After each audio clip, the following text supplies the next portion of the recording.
Hello दोस्तों, स्वागत है आप लोग का। दोस्तों आज डेट है 7 दिसंबर। देखेंगे करंट अफेयर न्यूज़ में कौन कौन सी न्यूज़ इंपॉर्टेंट है हमारे एग्जाम पॉइंट ऑफ व्यू से। चलिए सेशन को स्टार्ट करते हैं। जिन्होंने दोस्तों अभी तक डीकेएसएस एकेडमी का ऐप डाउनलोड नहीं किया, आपसे रिक्वेस्ट है कि आप ऐप डाउनलोड कर लीजिए। आपको सारे करंट अफेयर अपडेट और सारी चीज़ें वहीं पे मिल जाया करेंगी। ठीक है, तो सबसे पहले बात करेंगे रातापानी टाइगर रिजर्व की। तो रातापानी अगर टाइगर रिजर्व की हम बात करें, है ना, तो एमपी का ये 8वां टाइगर रिजर्व होगा। और होपफुली ये सेंट्रल गवर्नमेंट मतलब जो नेशनल लेवल पे ये 57 टाइगर रिजर्व होगा। अब 57 टाइगर रिजर्व की बात कर रहे हैं हम लोग, तो इसका मतलब ये कि इससे पहले हमारे पास कितने टोटल टाइगर रिजर्व है? 56 है। ठीक है, तो देखो आपको सभी टाइगर रिजर्व याद नहीं रखने हैं। एक तो ये है कि आप जिस स्टेट से बिलोंग करते हैं, अगर सपोज करिए आप एमपी से बिलोंग करते हैं, मध्य प्रदेश से बिलोंग कर रहे हैं, तो टोटल कितने टाइगर रिजर्व है? 8। तो आपके एमपी के तो 8वां टाइगर रिजर्व आपको पता होना चाहिए कि कौन नाम क्या है। उसके साथ साथ आपको ये भी पता होना चाहिए कौन से डिस्ट्रिक्ट में है। क्यों? क्योंकि आप एमपी पीएससी का पेपर देंगे। एक एग्जाम होगा एमपी पीएससी, जो स्टेट लेवल पीएससी कराती है, उसका पेपर देंगे, तो आपको ये पता होना चाहिए कौन से डिस्ट्रिक्ट में है। वो डायरेक्ट डिस्ट्रिक्ट भी पूछ सकता है आपसे। ठीक है, अगर यूपीएससी की प्रिपरेशन कर रहे हैं आप, अगर यूपीएससी की दे रहे हैं, तो जस्ट आपको ये पता होना चाहिए कौन से स्टेट में है ना। इससे आपका काम चल जाएगा। लेकिन अगर आप स्टेट लेवल पे है तो उसको अब थोड़ा सा अंदर डिटेल में जानना पड़ेगा आपको। ठीक है, तो 56 है, तो देखो 56 के 56 नहीं याद करना है। अगर मान लो 57 ये बनेगा, आपका रातापानी टाइगर रिजर्व बनता है, तो आपको पिछले ना 2 या 3 याद रखने हैं। मतलब ये है 55th कौन सा है, 56 कौन सा है और 57th कौन सा हो सकता है। ठीक है, आपको ये याद रखना है। अब ये देखोगे पीछे की ना, तो ये पिछले 1-2 साल के ही होंगे। ठीक है, अगर इससे ज़्यादा पीछे जाओगे तो आपको पता चलेगा कि 3 साल 4 साल पुराना है, तो वो उसके पीछे जाने की प्रोबेबिलिटी जो होती है वो बहुत कम हो जाती है ना। ठीक है, तो चलो हम देखते हैं कि अपना 55th 56 कौन सा टाइगर रिजर्व था, उसको भी देख लेते हैं। और देखो टाइमलाइन हम देखेंगे तो आपको कैसे पढ़ना है, एक तरीका ये भी समझ में आपको आ जाएगा। ठीक है, तो ये मैंने उठाया दोस्तों एनसीटीए की वेबसाइट से, नेशनल टाइगर कंजर्वेशन अथॉरिटी है, वहां से उठाया मैंने। ठीक है, तो यहाँ पे आप देखोगे, देखो 2024 में एक टाइगर रिजर्व ऐड हुआ है ना। तो ये आपके एग्जाम पॉइंट से रिलेवेंट हो जाता है। अगर जो लोग बीपीएससी दे रहे होंगे इस साल, है ना, 13 दिसंबर को आपका बीपीएससी का पेपर है, और यूपीपीएससी आपका Uttar Pradesh public service commission का पेपर होता है, वो दोस्तों आपका 22 दिसंबर को होना है, और ये 13 दिसंबर को होना है। राइट, अगर एमपी का देना हो तो शायद जनवरी फरवरी में उसका भी हो सकता है पेपर होगा, मुझे एग्जैक्ट डेट नहीं पता है। उसके अलावा यूपीएससी देना हो तो आपको जस्ट पता तो होना ही चाहिए। ठीक है, तो ये देखो Guru Ghasidas Tamor Pingla tiger reserve, generally ये फेमस किस नाम से? पिंगला टाइगर रिजर्व के नाम से। तो पिंगला टाइगर रिजर्व कहाँ है? छत्तीसगढ़ में। अब जो लोग छत्तीसगढ़ पीएससी की तैयारी कर रहे होंगे, उनको ये पिंगला टाइगर रिजर्व कौन से डिस्ट्रिक्ट में है ये भी पता होना चाहिए। ठीक है, कौन से जिले में है आपको ये याद रखना है ना। इसके एरिया कितना है, कितना स्क्वायर फीट है, कितना रेंज है, ये सब एकदम बकवास चीजें हैं। आपको अगर कोई कहता है कि याद कर लो, नहीं, आपको ये सब याद नहीं करना है, अनलेस बहुत कंट्रोवर्सी हुआ उन चीजों पे, तो आपको ये सब कुछ भी रटने की जरूरत नहीं है। अब उसके पीछे की 2 बात करें, देखो 2023 का है, तो जस्ट आपको पीछे के 2 साल के देखने हैं, है ना? इस साल वाला और उसके पिछले साल वाला अगर कोई है तो। बहुत पुराना तो वो पूछे जाने की ज़रूरत, मतलब पूछे जाने के चांसेस नहीं है। अब जैसे रानीपुर टाइगर रिजर्व है, तो रानीपुर टाइगर रिजर्व किन के लिए इंपॉर्टेंट हो जाता है? उत्तर प्रदेश के लोगों के लिए हो जाएगा। और रानीपुर टाइगर रिजर्व कौन से जिले में है ये उनको पता होना चाहिए। ठीक है? तो याद रखिएगा, वीरंगना दुर्गावती टाइगर रिजर्व कहाँ पे है? ये भी एमपी में। और धौलपुर करौली टाइगर रिजर्व कहाँ पे है? आपका राजस्थान में है। तो ये मेजर आपको 54, 55, 66 याद रखना है। अगर 57 आएगा तो रातापानी हो जाएगा। ठीक है, वो भी एमपी में हो जाएगा। तो ऐसे आपको पढ़ने का देखो तरीका आपको धीरे धीरे मैं सिखाते जा रहा हूँ। ठीक है, जनरली देखो क्या होता है कि हम एक करंट अफेयर का टॉपिक आता है, उसको पढ़ते हैं, निकल जाते हैं। नहीं, अगर देखो अब यहाँ पे टाइगर रिजर्व की बात हुई, तो आपको ये पता होना चाहिए कि टाइगर रिजर्व कब बना, है ना। टाइगर रिजर्व के लिए कोई ऐसा है क्या? टाइगर प्रोटेक्शन एक्ट कब बना था? 1973 में बना था। आपको वो पता होना चाहिए। ये पता, आप यूपी मतलब स्टेट के एग्जाम होते हैं, उसमें डायरेक्ट क्वेश्चन दोस्तों पूछ लिया जाता है कब बना है ना। तो ऐसे डायरेक्टली आपसे क्वेश्चन पूछ दिया जाएगा। ठीक है, चलो। अब देखिए एक चीज और है कि आपके दिमाग में कभी ना कभी ये नहीं आता है कि यार टाइगर रिजर्व बनाते ही क्यों है, नेशनल पार्क बना ही क्यों है ना। एक दिमाग में आता होगा, देखो उसका पर्पज आपको आपको समझ में आता होगा कि ये पर्पज क्या है और क्यों बना है। देखो सिंपल सा लॉजिक है कि हमें चीजों को संरक्षित रखना है। अगर हम संरक्षित न करें या गवर्नमेंट संरक्षित न करे, तो आज के टाइम पे आपको पता है कि लोग लाभ के लिए कुछ भी कर देते हैं। उनको फ़र्क नहीं पड़ता कि आने वाली पीढ़ियों के लिए क्या बचेगा। हमें आज तो अमीर होना है, हमें आज पैसा कमाना है, आज ये चीज़ें का सारी करनी है, कल का कल जाने, कल वाला कल देखे, है ना? हम लोग ऐसे सोचते हैं। जनरली ह्यूमन टेंडेंसी यही होती है ना? कि हमारा ठीक हो रहा है, बाकी किसी का अगर खराब हो रहा है तो हमें उससे मतलब नहीं है। तो देखो किसी भी चीज़ को संरक्षित करने के ना 2 तरीके होते हैं। दूसरा मतलब 2 तरीके होते हैं, मैं कैसे बता रहा हूँ 2 तरीके होते हैं। एक तो होता है कि उसको नेचर में छोड़ दो, मतलब नेचर में छोड़ दो मतलब जैसे उसका नेचर है, नेचुरली या नेचर पर्यावरण जिसमें है उसको छोड़ दो ऐसे ही, जैसे उसकी आज आज से 10 साल पहले 50 साल पहले चीज़ चली आ रही थी, उसको ऐसे ही चलने दो। ठीक है? दूसरा होता है कि उसका हम आर्टिफिशियल बेसिकली क्या करें, एनवायरनमेंट बनाएँ। अब इसको हम अलग अलग नाम से जानते हैं, मैं इसको थोड़ा सा आपको पहले इसलिए समझाना चाह रहा हूँ क्योंकि आपको जब मैं टर्म यूज करूंगा तो आपको समझ में आ जाएगा। ठीक है, तो बेसिकली क्या हुआ कि हमने आर्टिफिशियली बना दिया। जैसे अब यहाँ पे मान लो मेरा एक ज़मीन था, मैंने उसको खोद के क्या किया, तालाब में कन्वर्ट करा दिया और मैंने उसे तालाब में पूरा पानी भरवा दिया। तो ये क्या हो गया, पॉन्ड हो गया, तालाब हो गया, है ना? लेकिन क्या ये पहले पॉन्ड था क्या? नहीं, ये मैंने बनवाया, मतलब मैन मेड हो गया, राइट? आपका मकान, मकान पहले ज़मीन रहा होगा वहाँ पे, अब कुछ नहीं रहा होगा, आपने बना दिया, तो वो क्या है, मैन मेड है।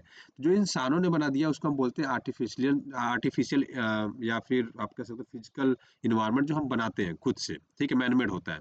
एक नेचुरली होता है कि जमीन धसी हुई ऑटोमेटिक यहाँ पे तालाब है, वो क्या है, नेचुरली तालाब हो गया ना, है ना?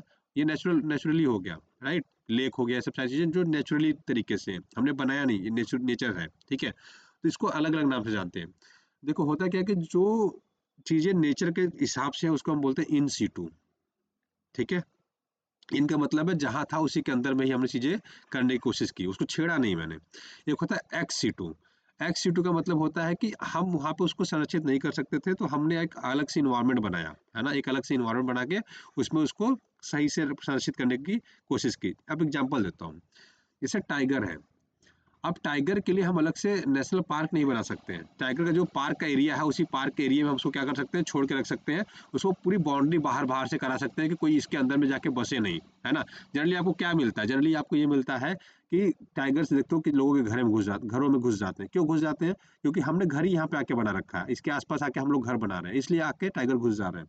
हमें इसके लिए क्या करेंगे, हम उनको संरक्षित करने के लिए हम यहाँ से मान लो ये एरिया अगर लोग रह रहे हैं, तो मैंने ये वाला बाउंड्री करा दिया कि टाइगर इसी के अंदर रहे, अपना संरक्षित रहे, जो भी चिड़िया है, कुछ भी है, कोई भी जानवर है, हिरन है, उसका शिकार करे वो, है ना? तो उसका एक नेचुरल हैबिटेट हो गया। तो इसको बोलते हैं इन सीटू, मतलब अपने ही घर में बना लो उसको, मतलब उसको अपने ही घर में संरक्षित करके छोड़ दो।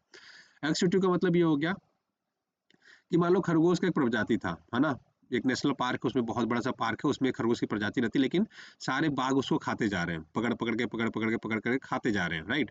तो अब उसको बचाना है, उसकी ब्रीडिंग करा के उसको बड़े करने, उसकी संख्या बढ़ानी है, तो उसके लिए हम क्या करेंगे, उसको उस पार्क से निकाल कर लेके हम आए। हमने एक आर्टिफिशियल थोड़ा सा ग्राउंड सा गार्डन सा बना रखा है जिसमें कि ये लोग सर्वाइव कर सके, और वहां पे रख के इनकी ब्रीडिंग कराएंगे, इनकी जनसंख्या धीरे धीरे क्या करेंगे, बढ़ाने की कोशिश करेंगे। अब मैं एग्जाम्पल दूंगा तो आपको और अच्छे से क्लियर हो जाएगा। देखो, आपने नेशनल पार्क का नाम सुना होगा, वो नेचुरली होता है, मतलब उसमें आपने कुछ बनाया नहीं होता, ऑनली नेचर होता है, ठीक है? पेड़ पौधे जानवर सब कुछ होता है, हम लोग देखने जाते हैं, घूमने जाते हैं। वन्य जीव अभयारण्य, वन्य जीव अभयारण्य जनरली पक्षी वगैरह वो ज्यादातर होते हैं और जानवर होते हैं, ठीक है? ये भी नेचुरली होता है। बायोस्फीयर रिजर्व, ये यूनेस्को द्वारा बेसिकली डिसाइड किया जाता है। तो ये भी बेसिकली क्या होता है, सब नेचर होता है, मतलब ये तीनों चीजें क्या होती है, नेचुरली होती है। नेचुरली का क्यों होती है, देखो इन सीटू में है ना? जो अपने आप में रहेगा वो इन सीटू में रहेगा, जो अपने आप में नहीं रहेगा एक्स सीटू का। जैसे चिड़ियाघर, अब आप चिड़ियाघर देखोगे तो चिड़ियाघर बनाया जाता है ना? पक्षियों के लिए अलग अलग रूम बना के उसमें डाल के उसके आगे देखो जाली लगा दी जाती है, हम लोग विजिट करते हैं और देखते हैं इसको, है ना? जितने भी चिड़ियाघर आप देखोगे सब उसको पैक करके रखा जाता है, घेर के रखा जाता है चिड़ियाघर में। तो ये क्या है, हमने मैनमेड बना दिया, उनको बचाने का तरीका कह लो, जो भी कर लो, हमने खुद से बनाया है। प्लस एक होता है आपका वनस्पति उद्यान बोलते हैं इसको, ठीक है? अभी उद्यान क्या होता है, इसका मतलब ये होता है कि हमने क्या, बोटानिकल गार्डन जनरली आप नाम सुने होंगे, आपने बोटानिकल गार्डन का नाम सुना होगा। बोटानिकल गार्डन आप मेट्रो स्टेशन भी है, अगर आप दिल्ली में रहते होंगे तो आपको पता होगा बोटानिकल गार्डन एक आपका मेट्रो स्टेशन भी है। क्यों? क्योंकि उसके बगल में ही बोटानिकल गार्डन है। तो उस बोटानिकल गार्डन में क्या करते हैं, बेसिकली पौधों के विभिन्न विभिन्न प्रजातियां जो विलुप्त होने के कारण उनको संरक्षित करने की कोशिश करते हैं, उनकी संख्या बढ़ा के वहां से हम लोगों को भेजते हैं। उसके एक काम और करते हैं, आप देखेंगे रोड के किनारे क्या होता है, जब सड़क बनती है तो रोड के किनारे आप देखोगे पेड़ लगते हैं। वो पेड़ कहाँ से आते हैं, ऐसा तो नहीं है कि हम लोग जंगल में गए वहां से गया लेके चले आए, नहीं। वो बोटेनिकल गार्डन में क्या कर किए जाते हैं, बोटेनिकल गार्डन में दोस्तों उसको हम लोग बड़े करते हैं, उसको बीज डाल के उसको बड़ा करते हैं, वही से फिर ये आता है रोड के किनारे पेड़ लगाया जाता है। तो बीच में डिवाइडर है, उस डिवाइडर के बीच में हम लोग लगा रहे हैं, तो वो सब बोटेनिकल गार्डन से ही आते हैं, है ना? तो अभी अंतर थोड़ा समझ में आया, ठीक है? अब थोड़ा बेसिक बेसिक अंतर समझो, वन्यजीव अभयारण्य, टाइगर रिजर्व और बायोस्फीयर रिजर्व में आपको एक अंतर समझा देता हूँ। देखो, जो बायोस्फीयर रिजर्व होते हैं दोस्त ना, ठीक है? ये यूनेस्को द्वारा बेसिकली रन किया जाता है, यूनेस्को डिक्लेयर करता है। इंडिया में टोटल अभी कितने बायोस्फीयर रिजर्व है, टोटल आपके कितने हैं, 18 है, ठीक है? इतना याद रखिए, टोटल अब इंडिया में कितने बायोस्फीयर रिजर्व है, 18 है, ठीक है? 18 है। और मैप की अगर लिस्ट में बात करें तो ये 12 है, ठीक है? ये थोड़ा सा याद रखिएगा। अब देखो ये लोग क्या करते हैं, बायोस्फीयर रिजर्व में क्या कर सकते हैं, ये बायोस्फीयर रिजर्व वन्यजीव अभयारण्य दोनों लगभग सिमिलर ही है। देखो, इसकी परिभाषा देखो, वनस्पतियों और जीवों की विशिष्ट प्रजातियों तथा उनके आवासों को संरक्षण करना। तो बेसिकली पर्पस क्या है कि जो विलुप्त हो रहे हैं या लगता है हमें विलुप्त हो सकते हैं, उनका हम लोग क्या कर सकते हैं, इसमें संरक्षण करते हैं। प्लस बायोस्फीयर रिजर्व देखो, वनस्पति, जीव जंतु और सांस्कृतिक विरासत, मतलब जैसे आपका ताजमहल देख लो, सांस्कृतिक विरासत है, ठीक है, सहित जैव विविधता को संरक्षण और सतत विकास के लिए निर्दिष्ट क्षेत्र। मतलब बेसिकली क्या है कि जो आप यूज आज कर रहे हो ना, उसको आज तो यूज करो, लेकिन आने वाली पीढ़ियों के लिए भी छोड़ दो। उसको बोलते हैं सस्टेनेबल डेवलपमेंट, है ना। ऐसा डेवलप करो कि आप भी यूज करो, आपके बच्चे भी यूज करें, आपके बच्चे के बच्चे भी यूज करें। ठीक है। सांस्कृतिक विरासत का मतलब क्या हो गया? सांस्कृतिक विरासत का मतलब मैंने आपको समझा दिया, ताजमहल एक एग्जाम्पल हो गया। देखो इसमें भी वन्य जीव और आपका वनस्पति को संरक्षित करना है। अब आते हैं टाइगर रिजर्व पे। देखो टाइगर रिजर्व क्या होता है? टाइगर रिजर्व बेसिकली जो बाघों का रहने का एरिया है या आवास का है ना, उसको संरक्षित करना है। आज के टाइम हम लोग क्या कर रहे हैं, मान लेते हैं ये पूरा जंगल था, यहाँ तक पूरा जंगल था, इसमें बाघ रहते थे, हिरन रहते थे, अपना ये शिकार करते थे, सब कुछ करते थे। अब कोई कंपनी ये बोला कि यार यहाँ तक क्या करते हैं, इसको यहाँ तक क्या कर सकते हैं, इसमें बिल्डिंग्स बनाते हैं, सिटी बसाते हैं ये पूरा एरिया में, है ना। ये 10 किलोमीटर का एरिया है, इसको हम क्या कर सकते हैं, सिटी बसाते हैं। तो आपने उसका एरिया क्या कर दिया, छोटा कर दिया। ठीक। तो इसमें जब छोटा कर देंगे तो इसका हैबिटेट चेंज होगा, सारी चीजें चेंज होंगी, तो ये निकल के कहाँ जाएंगे, या तो निकल के इधर ही आएंगे या तो निकल के इधर जाएंगे, है ना। ये इनका हैबिटेट संरक्षित करने की जरूरत होती है, तो इसलिए बेसिकली करते हैं। एनसीटीए बेसिकली प्रबंधित करता है पूरा इसके देख रेख को। ठीक है। तो टोटल 57 होने वाला है, तो याद रखिएगा। तो हमने ये देखो एक ही मतलब टॉपिक डिस्कस नहीं किया, मल्टीपल टॉपिक डिस्कस कर लिए, उसके अलावा एमपी को हम थोड़ा सा और भी डिटेल में डिस्कस कर लेते हैं। ठीक है। एमपी की चर्चा हो रही है तो आप देखो इसका बॉर्डर किन किन राज्यों से लगता है। इधर देखोगे तो राजस्थान से बॉर्डर लगता है, इसके पश्चिम में देखोगे तो गुजरात और महाराष्ट्र से बॉर्डर लगता है आपका दक्षिण में। ठीक है। उसके साथ साथ छत्तीसगढ़ से बॉर्डर लगता है, उत्तर प्रदेश से बॉर्डर लगता है। ठीक है। तो ये आपने देख लिया किन किन से इनका बॉर्डर लगता है। ठीक। अब इसके कुछ नेशनल पार्क इंपॉर्टेंट देख लेते हैं, बायोस्फीयर रिजर्व देख लेंगे, उसके साथ साथ आप वेटलैंड्स देख लेंगे, है ना। तो एक लेक है अपर ऊपर झील, ये याद रखिएगा। ठीक है। ये गवर्नर चेंज हो गए हैं। ठीक है। तो चलो मैं देख लेता हूँ। लालजी टंडन बहुत पहले थे, शायद मुझे लग रहा है चेंज हो गए, तो देख लेंगे, ये मत याद रखिए ना। ठीक है। 1 नवंबर 1956 को इसको स्टेटहुड का दर्जा मिला था। स्टेटहुड का मतलब है कि राज्य बना था, और भोपाल इसकी कैपिटल है। ठीक है। कान्हा टाइगर रिजर्व, कान्हा राष्ट्रीय उद्यान, बांधवगढ़ राष्ट्रीय उद्यान, पेंच राष्ट्रीय उद्यान, कुनो पालमपुर वन्यजीव अभयारण्य। ठीक है। और सतपुड़ा संजय नेशनल पार्क, पन्ना नेशनल पार्क, जीवाश्म राष्ट्रीय उद्यान, बाधव नेशनल पार्क, पंचमढ़ी, रातापानी। देखो रातापानी आ गया ना, वन्यजीव अभयारण्य था पहले, इसमें टाइगर रिजर्व ऐड हो जाएगा। तो ये याद रखिएगा, बहुत ज्यादा इंपॉर्टेंट हो जाता है। ठीक है। 2 बायोस्फीयर रिजर्व है इसमें, तो ये याद रखेंगे आप। ठीक है। उसके अलावा अगर बात करें तो एक 1999 बना था, एक 2005 में बना था। ठीक है। पंचमढ़ी एक है आपका, और एक चांद कमर और अमरकंटक करके है। ठीक है। ये छत्तीसगढ़ और एमपी दोनों में है, तो याद रखिएगा ये मध्य प्रदेश में है। ठीक है। इतनी चीजें आपको याद रखनी है।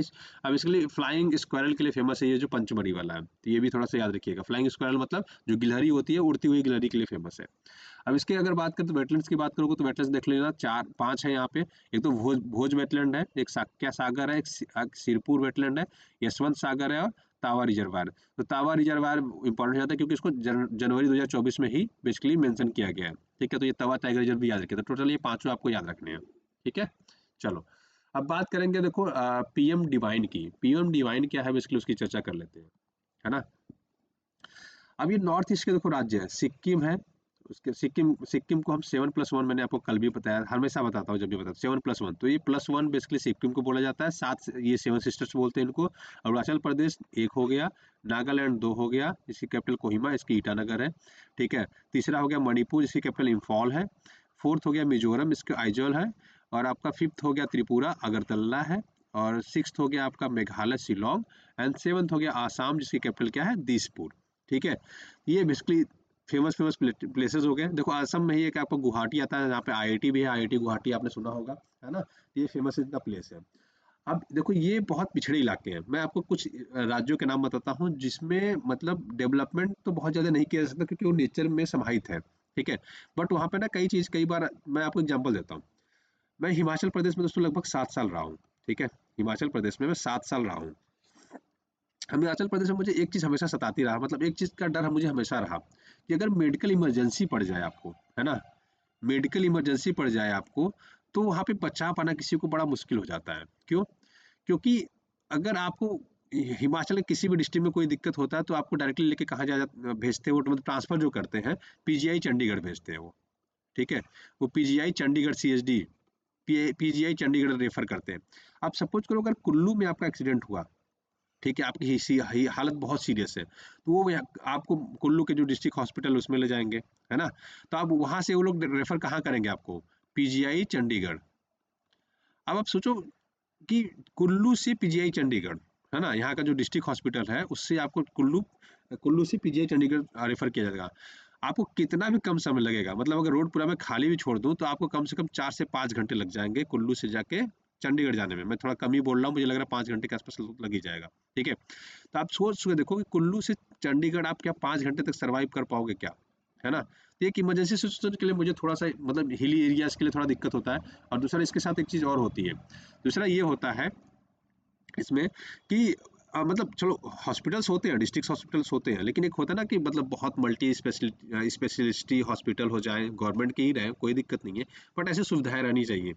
तो होता क्या है कि देखो वहाँ पे तो गांव से अगर आपको हॉस्पिटल आना हो, मतलब जो डिस्ट्रिक्ट हॉस्पिटल रहेगा, कुल्लू का भी डिस्ट्रिक्ट हॉस्पिटल, अगर गांव में आपका एक्सीडेंट हुआ तो वहाँ से आपको यहाँ ले आना बहुत मुश्किल है। अगर आपके पास साधन है तभी आ सकते हो, अदरवाइज आपको बस वगैरह की बहुत दिक्कत होती है ना, 2-2 4-4 घंटे 5-5 घंटे के बाद, और शाम को 4 बजे 5 बजे के बाद तो आपको बस भी नहीं मिलती है।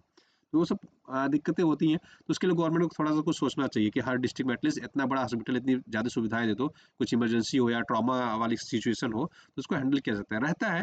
बट एक होता है ना कि मतलब जो मशीनरी होती है या उस लेवल के डॉक्टर्स होते हैं वो भी रखने बहुत जरूरी हो जाते हैं। ठीक है, तो यहाँ पे देखो उतना डेवलपमेंट नहीं है। नॉर्थ ईस्ट तो ऐसे भी हमने मतलब बहुत पहले से ध्यान नहीं दिया है, इसको ध्यान देने की जरूरत है। तो बेसिकली पीएम डिवाइन जो डिवीजन या डिवीजन लिख दे यहाँ पे, जो पीएम डिवाइन योजना है, इसमें बेसिकली क्या है, पीएम डिवाइन योजना में बेसिकली क्या है कि ये लोग केंद्र सरकार की एक पहल है जिसमें क्या करेंगे कि जो 7+1 स्टेट है इनके डेवलपमेंट के लिए हम लोग बेसिकली काम करेंगे। ठीक है, तो बेसिकली इसका बस इतना है कि हम इसका जितना जल्दी से जल्दी और जितना ज़्यादा विकास कर सकते हैं, रोड अच्छे बना सकते हैं, इलेक्ट्रिसिटी अच्छी कर सकते हैं, है ना, रोजगार के साधन दे सकें, ये सब के लिए बेसिकली मतलब इसका एक टोटल प्लान है। चर्चा में क्यों है, क्योंकि अभी देखो आपका संसद का सदन चल रहा है ना, आपका शीतकालीन सत्र चल रहा है। तो इसमें प्रश्न आया था कि आपने इसके लिए क्या क्या किया, तो लगभग इन्होंने कहा कि हमने 35 परियोजनाएं चलाई हैं, लगभग 4,800 करोड़ रुपए खर्चे किए, तो इसलिए थोड़ी सी चर्चा में है। ठीक है, तो इतनी चीजें याद रखेंगे। डॉक्टर राजेंद्र प्रसाद की जयंती बनाएगी दोस्तों 3 दिसंबर को, है ना। मैं डिस्कस क्यों कर रहा हूँ, डिस्कस करने का बस एक रीजन है मेरे पास। रीजन ये है कि स्टैचू ऑफ विजडम इनके नाम पे बनाया गया है, पटना में बन रहा है ना। ये इंपॉर्टेंट है। ये अगर आप बीपीएससी की तैयारी कर रहे होंगे तो आपको बहुत ज्यादा important, Bihar public service commission की तैयारी करोगे तो वहाँ भी इंपॉर्टेंट है, यूपीएससी के लिए तो इंपॉर्टेंट है। तो ये आपसे पूछा जाएगा स्टैचू ऑफ विजडम कहाँ पे है, तो याद रखिएगा बिहार याद रखिएगा, नहीं तो पटना याद रखिएगा। ठीक है, किसकी मूर्ति बनी, डॉक्टर राजेंद्र प्रसाद की। इतनी चीजें आपको याद रखिएगा। ये हमारे संविधान सभा के अध्यक्ष थे दोस्तों 1946 में, याद रखिएगा। इनके द्वारा कुछ कृतियाँ की गई है, कृतियाँ मतलब उन्होंने कुछ किताबें लिखी हैं। चंपारण का त्यागग्रह 1922 में, ठीक है, उसके बाद इंडिया डिवाइडेड 1946 में, आत्मकथा 1946 में, बापू के कदमों में 1954 में, तो याद रखिएगा। ठीक है, 1962 में दोस्तों इनको भारत रत्न का अवार्ड मिला था, तो ये भी याद रखिएगा, हाईएस्ट सिविलियन ऑनर मिला था इनको। ठीक है, तो एग्जाम पॉइंट से रिलेवेंट हो जाता है। इसके अलावा 1934 में बॉम्बे का अधिवेशन इन्होंने अध्यक्षता की थी, जब कांग्रेस का अधिवेशन होते थे हर साल पे दिसंबर में होता था, तो ये 1934 का अध्यक्षता इन्होंने की थी बम्बई में। ठीक है, अध्यक्ष थे ये। फिर जब 39 में सुभाष चंद्र बोस ने इस्तीफा दे दिया था, दोबारा चुने जा रहे थे, उस समय इस्तीफा दिया सुभाष चंद्र बोस ने, तो फिर से इनको कांग्रेस का अध्यक्ष चुना गया था। तो 2 बार अध्यक्ष चुना गया था, एक बार 1934 में और एक बार 1939 में, ये याद रखिएगा। ठीक है, अब बिहार की चर्चा हो रही थी तो बिहार का थोड़ा सा डिस्कशन भी कर लेते हैं, है ना। ठीक है, तो देखो अब अगर इसके किनके किनके साथ बॉर्डर लगती है तो बात करें तो सबसे पहले यूपी के साथ बॉर्डर लगता है स्टेट में। ठीक है, उसके बाद झारखंड से बॉर्डर लगता है, फिर इसके बाद वेस्ट बंगाल से बॉर्डर लगता है। ठीक है, ये तो 3 हो गए जो स्टेट जिससे बॉर्डर लगता है। उसके अलावा एक इंटरनेशनल बॉर्डर लगता है नेपाल से। ठीक है, देखो अगर आप बीपीएससी की तैयारी कर रहे हो, बिहार पब्लिक सर्विस कमीशन की तैयारी कर रहे होंगे, तो देखो आपको डिस्ट्रिक्ट भी याद रखना है। जैसे अब ये वेस्ट चंपारण का बॉर्डर किससे लगता है, नेपाल से। फिर इसके बाद आप लोगों को ईस्ट चंपारण का बॉर्डर नेपाल से, फिर सीतामढ़ी नेपाल से, फिर मधुबनी नेपाल से, सुपौल नेपाल से, ठीक है, अररिया नेपाल से, किशनगंज नेपाल से। तो आपको ये भी याद रखना पड़ेगा अगर आप स्टेट लेवल की तैयारी कर रहे हो तो, कि नेपाल से किसके कौन कौन से डिस्ट्रिक्ट का बॉर्डर लगता है, सीक्वेंस से याद रखिए कि वेस्ट चंपारण, ईस्ट चंपारण, ठीक है, सीतामढ़ी, है ना, मधुबनी, सुपौल, अररिया, किशनगंज, आपको ऐसे भी याद रखना है। तो अगर आप यूपी से बिलोंग करें, यूपी का पीछे से दे रहे हो, तो आपको डिस्ट्रिक्ट वाइज याद रखना है कि ठीक है, कि कौन सा बॉर्डर किससे लग रहा है, नेपाल से यूपी का कौन सा बॉर्डर लगता है, कौन सा जिला लगता है। ठीक है, उत्तराखंड से कौन कौन सा जिला लगता है यूपी का। तो आपको देखो मैं आपको माइन्यूट चीजें भी सिखा रहा हूँ कि अगर आप थोड़ा स्टेट लेवल पे जाओगे तो आपको किन किन बातों का ध्यान रखना रहेगा, है ना, क्योंकि आप यूपीएससी की तैयारी कर रहे हो तो आपको स्टेट लेवल के एग्जाम भी देने रहेंगे या दोगे आप। ठीक है। 2 नेशनल पार्क है यहाँ पे, राष्ट्रीय गांधी जैविक उद्यान है पटना में, और वाल्मीकि नेशनल पार्क है कैमूर, और उसके अलावा कैमूर वन्यजीव अभयारण्य है। तो याद रखिएगा, वाल्मीकि पूर्वी चंपारण, पश्चिमी चंपारण में है ना। 22 मार्च 1912 को बिहार दिवस मनाया जाता है, आपने सुना होगा, इसी दिन इसको स्टेट्यूट का दर्जा मिला था। ठीक है, तो ये याद रखेंगे, है ना। अच्छा, कुछ डांस है, याद रखिएगा, झुमरी सुना होगा, कजरी सुना होगा, सोहर सुना होगा, फगुआ सुना होगा। तो ये याद रखिएगा, ज्यादातर कहाँ पे है फेमस, ये कहाँ के लिए, बिहार के लिए। 3 वेटलैंड्स है, जिसमें 2 इस बार जोड़े गए हैं, तो थोड़ा सा चर्चा में रहेगा, नागी वन्यजीव अभयारण्य और नकटी वन्यजीव अभयारण्य, याद रखिएगा, बर्ड सेंचुरी। तो ये दोनों important exam point of view से याद रखिए, कबर तालाब का ये है। और कौन कौन से डिस्ट्रिक्ट में है, ये आप देख के बताइएगा। ठीक है, आई थिंक ये दोनों एक ही डिस्ट्रिक्ट में है, शायद आई थिंक जमुई है कि कहीं है, आप देख लीजिएगा, मैं कंफर्म नहीं हूँ, एक बार आप जरूर चेक जरूर करिएगा। ठीक है, अब बात करेंगे यूपीआई लाइट की। देखो, आप यूपीआई तो सब लोग करते हो ना, बट यूपीआई और यूपीआई लाइट में डिफरेंस क्या है, मैं बताता हूँ। यूपीआई जब आप करते हो तो पैसे आपके बैंक अकाउंट से डायरेक्ट कट जाते हैं, है ना। अब यूपीआई लाइट में क्या होता है कि आपको वॉलेट मिल जाता है, मतलब 5,000 रुपये उसमें ऐड कर दो, किसी को पेमेंट करना हो तो डायरेक्टली पेमेंट कर सकते हो। तो आप कहोगे सर, जब मेरे अकाउंट से कट रहा है, चाहे मैं वॉलेट में क्या क्यों ऐड करूं, मैं क्यों झंझट पालूं कि मेरे को वॉलेट में ऐड करो फिर उसके बाद ट्रांसफर करो। देखो, गवर्नमेंट क्या सोच रही है मैं बता रहा हूँ। आपने किसी को 1 रुपये भेजा कि देखो यार पैसा जा रहा है कि नहीं, ठीक है, आपने 1 रुपये भेजा, फिर उसको आपको भेजना था क्या, 100 रुपये। तो आपने पहले 1 रुपये भर के चेक कर लिया, उसके बाद फिर आपने 100 रुपये भेजा या 99 रुपये भेज दिया, है ना। ठीक है, ऐसा कर लिया आपने। तो आपने टोटल देखो 2 ट्रांजेक्शन कर दिए। लेकिन आप एक बार सोच के देखो, अगर आपने अपने बैंक से ट्रांजेक्शन किया है, यूपीआई किया है, तो आपके पासबुक पे रिफ्लेक्ट होगा, आपके पासबुक पे क्या होगा, वो रिफ्लेक्ट होगा। राइट। मैंने 2018 के बाद से अपना पासबुक अपडेट नहीं कराया है। आई थिंक दो 16 साल, मतलब 6 साल हो गए लगभग, है ना। 2018 के बाद मैंने अपना पासबुक अपडेट ही नहीं कराया। इवन मुझे मतलब मैंने एसबीआई का कराया था, और बाकी बैंक का तो मुझे लग रहा है 2015 से ही मैंने अपडेट नहीं कराया, अपना पासबुक ही अपडेट नहीं कराया। अब मुझे लगता है अगर मैं पासबुक अपडेट कराने चला जाऊँ ना, तो उसके पास कम से कम, उसको कम से कम जो पासबुक होगा, कम से कम 20 से 25 पासबुक उसको देना पड़ेगा मेरे को, है ना। एक प्रिंट करेगा, भरेगा, फिर निकालेगा, फिर भरेगा, फिर, क्योंकि पासबुक एक चीज, मतलब जो प्रिंट होता है उससे एक कहानी होती है क्या, कि जहाँ पे लास्ट प्रिंट हुआ रहता है वो वहीं से उठाता है। तो ऐसा वो नहीं कर सकते कि आप गए, ठीक है, 1 महीने पहले से प्रिंट करके दे दो, ऐसा नहीं करते हैं वो लोग। ठीक है, तो जहां आपका लास्ट प्रिंट हुआ रहेगा उसके ऑटोमेटिक वो उठा लेता है, कि वहां से उसके आगे प्रिंट करेगा। ठीक है, तो गवर्नमेंट सोच रही है यार, नंबर ऑफ ट्रांजेक्शन ज्यादा हो रहे हैं, प्लस उसके लिए उनको मशीनरी बैकअप बहुत कुछ रखना पड़ता है, तब जाके वो सारी चीजें स्मूथली होती है। तो अगर वॉलेट पे आप ऐड कर लोगे, मान लो वो यूपीआई लाइट आपने डाल लिया, अच्छा ऐप अलग से नहीं डाला, उसमें ही सेटिंग होती है, आप उसको एक्टिव कर सकते हो, है ना। ठीक है, यूपीआई लाइट के ऐप भी आते हैं, बट उसमें आप डायरेक्टली उसमें कर सकते हो। तो अगर यूपीआई लाइट आपने कर लिया, 5,000 रुपये ऐड कर लिए, आप किसी को पेमेंट करो, उसमें पिन की जरूरत भी नहीं पड़ेगी। आप मैक्सिमम एक बार में 1,000 रुपये तक का कुछ भी पेमेंट करना, 20 रुपये, 30 रुपये, 500, 700। तो गवर्नमेंट अभी क्या किया, पहले उसमें क्या होता था कि यूपीआई की लिमिट 2,000 थी, 2,000 ऐड करके उसमें से आप पेमेंट करते रहो, तो उसको 5,000 कर दिया। ठीक है, अब 5,000 तक आप वॉलेट में ऐड कर लोगे, और एक बार आप मैक्सिमम पेमेंट कितना कर सकते हो, तो 500। तो उसको कहा कि नहीं, अब 1,000 रुपये आप एक बार में कर सकते हो। किसी को मान लो मुझे 990 रुपये भेजने हैं, मैं यूपीआई लाइट से कर लूंगा। अच्छी चीज क्या है, सबसे बेस्ट चीज है कि इंटरनेट नहीं है तब भी काम करेगा। इसमें अगर आपके पास इंटरनेट नहीं है तब भी काम करेगा। इंटरनेट कब काम कर की जरूरत पड़ेगी, कब नहीं करेगी, मैं बताता हूँ। देखो, अगर आपको ऑनलाइन इसमें पैसा जोड़ना है, तब आपको तो इंटरनेट की जरूरत पड़ेगी। प्लस जिसके पास पैसा जाएगा उसके पास भी इंटरनेट की जरूरत पड़ेगी। लेकिन जो पैसा भेजेगा उसको इंटरनेट की जरूरत नहीं पड़ेगी। तो देखो, डेबिट ऑफलाइन हो जाता है, मतलब आपको किसी को भी पेमेंट करना है तो आप उसको ऑफलाइन पेमेंट मोड पे कर दोगे। जिसको क्रेडिट होना है उसके पास इंटरनेट होना चाहिए, बस इतना है। तो अगर आपका इंटरनेट नहीं है, डेटा पैक खत्म भी हो गया है, ठीक है, तब भी आप इस ट्रांजेक्शन को आप क्या कर सकते हो, कैरी फॉरवर्ड कर सकते हो, रीच कर सकते हो। ठीक है, नंबर ऑफ ट्रांजैक्शन की कोई लिमिट नहीं होती है।